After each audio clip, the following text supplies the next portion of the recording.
जय हिंद साथियों, स्वागत है आपका हिंदी ज्ञान सागर में। तो हमारा जो सेशन चल रहा था वो विसर्ग संधि का और रा के नियम आज हम देखते हैं। तो सबसे पहले हम रा के नियम में परिभाषा देख लें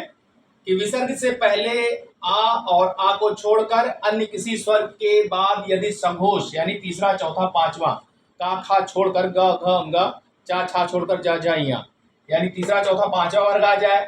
इसके बाद आ को छोड़कर यानी विसर्ग से पहले, ठीक है, कोई भी स्वर के बाद, ठीक, व्यंजन यानी सघोष व्यंजन आ जाए तीसरा चौथा पांचवा या फिर या रा ला वा आ जाए तो विच्छेद करते समय आधे रा का विसर्ग हो जाता है। जैसे देखिए, अब यहाँ नी धन गम है, निर्गम नी धन गम, क्या कह रहा है, आ को छोड़कर यहाँ क्या आया है, सघोष व्यंजन आया है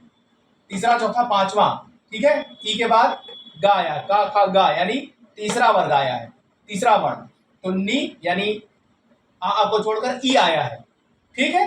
तो कह रहा है कि आ को छोड़कर अन्य किसी स्वर के बाद यदि सघोष व्यंजन आ जाए या फिर या रा ला आ जाए तो विच्छेद करते समय आधे रा का, इस वाले रा का क्या बन जाता है, विसर्ग बन जाता है, ठीक है। तो इधर देखिए ई आया है, इस रा को हमने विसर्ग में बदल दिया, बाकी जो बचा वैसे का वैसे लिख दिया, ठीक है। एक बार फिर देखिए, आ को छोड़कर यानी विसर्ग से पहले आ इसको छोड़ दीजिए, ये इसके बाद यदि ई ए कोई भी स्वर आ जाए अन्य किसी स्वर के बाद सघोष व्यंजन, सघोष तो आप जानते ही है ना, तीसरा चौथा पांचवा वर्ग, ठीक है, यानी का खा को छोड़ दीजिए, ग घ ग तीसरा चौथा पांचवा, या फिर उसके बाद या रा ला वा आ जाए उसके साथ, यानी ये ना आए ये आ जाए, तो विच्छेद जब हम करेंगे तो इस आधे राग को क्या कर देंगे, विसर्ग में बदल देंगे।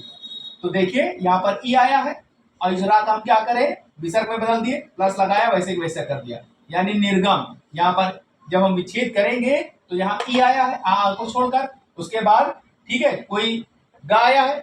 तीसरा चौथा पांचवा में से कोई भी वर्ण आ सकता है, तो इस आधे राग को हम क्या करेंगे, इस आधे राग को हटाएंगे यहाँ से और यहाँ पर विसर्ग का चिन्ह लगाएंगे गा से पहले और वैसे का वैसे लिख देंगे। समझ में आया? देखिए आगे देखिए, निर्बाध निधन बाध निर्बाध क्या किया है, ठीक है, इस रा को हटाया, विसर्ग का चिन्ह लगाया और वैसे का वैसे लिख दिया। निर्गुण निधन गुण, निर्जन निधन जन, निर्जन निधन जन, निर्धन निधन धन, निराशा निधन आशा, निरपराध निधन अपराध, दुर्गम दुधन गम, दुर्बोध दुधन बोध, बहिर्गमन बहिधन गमन, दुधन दुर्ग दुधन गा दुर्ग, ठीक है। दु माने कठिन, गा माने होता है गमन करने वाला, जहां पर कठिनाई से पहुंचा जा सके, जाना जाना कठिन हो, यानी दुर्ग यानी किला, ठीक है। तो दुर्ग यानी दुर्धन गा, दुर्गति दुधन गति, धनुर्वेद धनुधन वेद, धनुर्विद्या धनुधन विद्या, निर्दोष निधन दोष, निर्गमन निधन गमन, दुर्दशा दुधन दशा, निर्मल निधन मल, दुर्गुण दुधन गुण, यजुर्वेद यजुधन वेद, आशीर्वाद आशीधन वाद, आयुर्वेद आयुधन वेद। अब देखिए दुराशा दुधन आशा, इसमें कुछ लोग कंफ्यूज हो जाएंगे कि सर इसको दुर्धन आशा भी हो सकता है, तो ठीक है आशा हो सकता है, ये दुर क्या है, ये आधा ही तो है,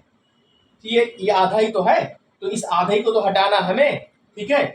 दुरुपयोग, इसमें भी दुर्धन उपयोग है, ये दुर प्लस उपयोग, इसी राग को हटाना है जो आधा है, तो ये हटा देंगे, यहाँ प्लस यहाँ विसर्ग का चिन्ह लगाएंगे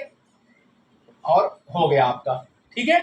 तो इसमें कंफ्यूजन ना होइएगा, तो दुराशा आ जाए या दुरुपयोग आ जाए तो ये विसर्ग संधि है, ठीक है। दुर प्लस आशा ना करिएगा, दुधन आशा है क्योंकि इसमें रा लगा हुआ है, वो भी आधा रा है, दुरुपयोग में भी आधा रा लगा हुआ है, इसमें भी दुधन उपयोग होगा, ठीक है। तो आशा करता हूं आपको कि क्लास पसंद आई होगी, आपको समझ में आया होगा, तो इसको आप नोट कर लें, स्क्रीनशॉट ले लीजिए, यहीं से क्वेश्चन आते हैं, इन्हीं में से आते हैं, घूम फिर के इन्हीं में से आते हैं। तो ये शॉर्ट टिक में मैंने समझाया है, क्लास कैसी लगी कमेंट बॉक्स में जरूर बताइएगा, और वीडियो देखने के लिए बहुत बहुत धन्यवाद। ओके, जय हिंद।